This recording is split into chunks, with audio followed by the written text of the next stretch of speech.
What's going on, everyone? Juicebags here, and welcome back to the channel.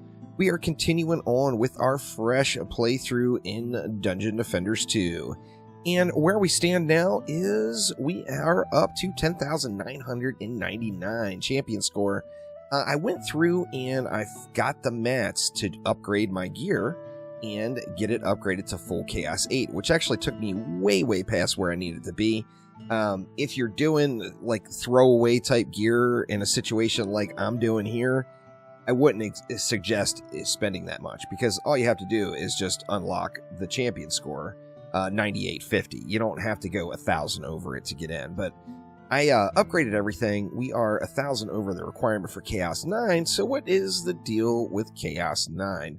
Let's take a look at it here. Well, Chaos 9 introduces the Elder Wyvern. They may no longer be able to fly, but these wyverns can empower nearby enemies, granting them resistance to damage and status effects.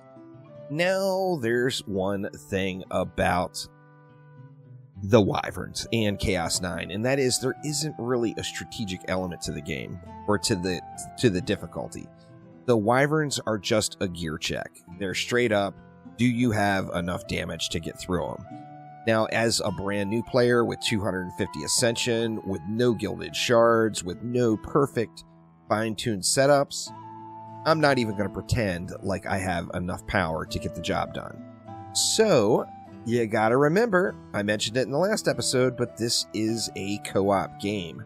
And you gotta think about what your next objective is. Basically, I need to do one Chaos 9 map, because my next objective is going to be to get my Ascension Caps fully unlocked. Now, I do have to throw it out there before I even get into anything. What I'm doing in this video is showing you what's possible. I'm not suggesting you do it.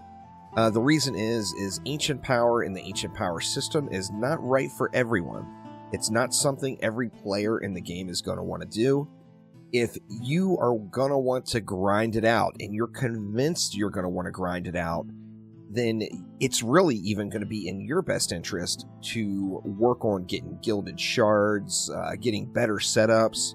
Remember, depending on what kind of materials you have, it's cheaper to reroll mods and move stuff around at campaign tier. So if you're trying to reroll mods or get really things set up, you can do that after an Ancient Power reset and get it all knocked out at campaign tier. Now, as I mentioned, Ancient Power is not for everyone. I don't encourage anyone hit that Ancient Power button without looking into it first. I know plenty of players that absolutely love the system, that have just grinded out 100, 200 Ancient Power resets total. However, I know 2 times that number that resetting prior to being really ready for it, they ended up quitting the game. So Ancient Power is not something for everyone. It's something you need to think about and know what you're doing and getting yourself into before you do it. Now, as I mentioned, my goal here is to get max Ascension Caps without ever stepping in Onslaught mode, which means I'm going to have to do one Chaos 9 map. By doing that one Chaos 8 map, of course, it unlocked Onslaught floor number 99 for us. By doing one Chaos 9 map, we're going to get all the way up to 300, and that is going to max out our Ascension Caps. Now, that's going to give you a ton of power to get in and really get the job done.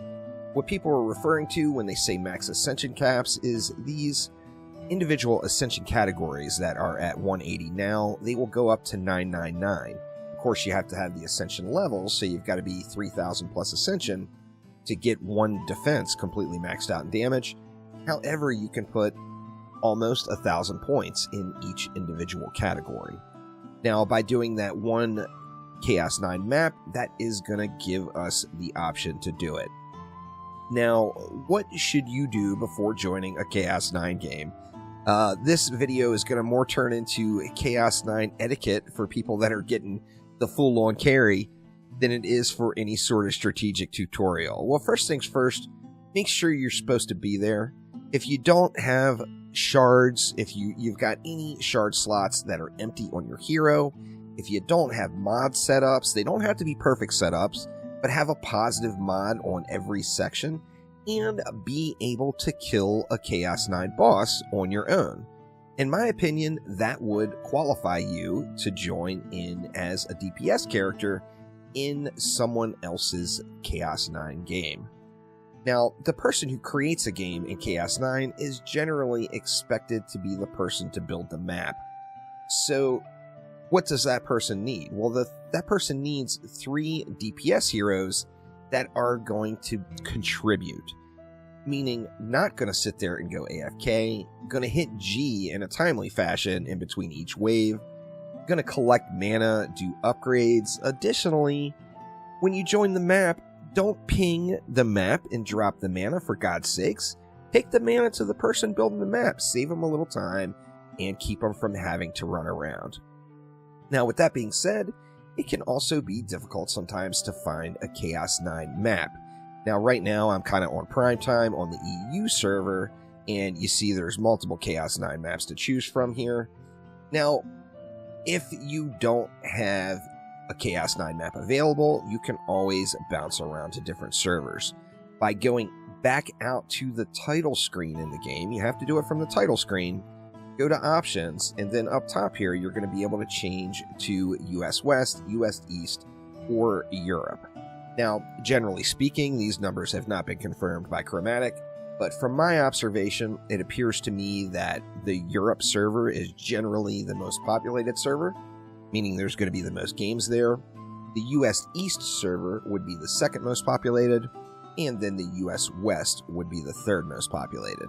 Now, I live in US West, so that's where I'm always playing at. However, as far as just finding a game, it's going to be easier for you to find a match on either Europe or US East. So let's go ahead and pop on into that Europe server and see if we can't get us a Chaos 9 map and get those max Ascension Caps without ever doing an Onslaught mode. Now, one more important thing to note before we hop in, you got to remember this is the internet. So you're at the bottom level of pushing into Chaos 9. You're going to run into some people, you know? I mean, generally speaking, the Dungeon Defenders community as a whole is mostly pretty nice people altogether that are very, very helpful and always willing to contribute and help other members of the community. However, periodically you will run into that elitist jerk who is overcompensating for their lack of any real-world skills that just may not want you in their game. Excuse me while I whip this out. Now, if that happens to you, don't sweat it. Just go wait a couple of minutes, queue up, and join another game and get your game on. So, like I said, the majority of the Dungeon Defenders community are all pretty darn helpful people. And as long as you are going to contribute in the match, they are going to be more than happy to have you there. Now, after you have gotten your first Chaos 9 win completed, you can then come over and take a look at old Onslaught mode here, and it now has a floor 300 unlocked. Now, with that in mind, if we go to Ancient Power and look, by resetting Ancient Power now, we're going to gain plus 1124 to our talent caps, which is over the cap. Additionally, we're going to gain 3,372 Ascension levels, which is going to be more than sufficient to go in and deck out a defense. Now, of course, the next step is to go ahead and head on out the tavern, and we will head on over to Mr. Mananode here and get our Ancient Power taken care of. So here we go. As you see, it shows what you're going to lose, what you're going to gain. Yeah, this is where the power begins. Now, the Ancient Power points, of course, that you get to put in are nice as well on top. However, just getting those Ascension Caps maxed out and having the Ascension to put into all of them is quite the prize, no doubt about it.